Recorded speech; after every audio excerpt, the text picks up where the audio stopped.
Okay, let's take a look at the first level of completing the square, okay? So before you even start with completing the square, what I want you to always do is I want you to check and make sure that the coefficient of x squared has to be positive 1. All right, so that's the first thing. The coefficient of x squared must always be positive 1. So if it's not, we have to factorize, okay? Then the next thing to do is, because we're completing the square, what you're supposed to do is you're supposed to find b. B is actually this coefficient. So this A, B, and C, right? So what you need to always look out for, okay, is that you always need B over 2. All right. So in this case, we can see that B is actually 6. So we have 6 over 2. 6 over 2, we can simplify to 3. Sometimes you can leave it as a fraction. If it's 5 over 2, you don't have to put it into 2.5.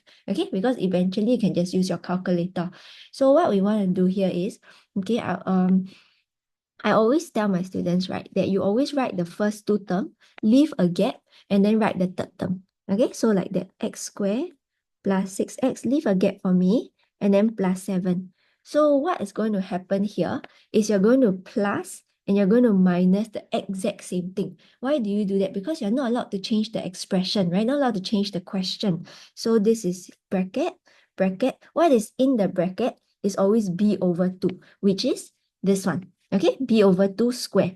So in this case, my b over 2 is 3, right? So 3 square, 3 square. So you see, I'm adding the same thing and subtracting the same thing, all right? So just remember plus and minus, and then it's called completing the square. That's why you have a square. So how do we simplify this? We need to do into two different parts here.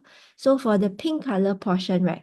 Okay, what happens here is that you will just make sure it becomes a bracket with a square. So if you are confused over what you need to do, just look at the one. See, I took the square here. So only these two guys has square, right? So put whatever that has the square into this bracket. So this is x plus 3. Okay. Then for the purple part over there, okay, don't need to worry too much. Just go press your calculator. Number gets ugly, even better. Just press your calculator. Okay. So just press exactly together with the bracket, because sometimes there's a minus sign also. So you can see that it actually simplifies to -2. So it will just become like that. Okay. So you're done with the basic of completing the square.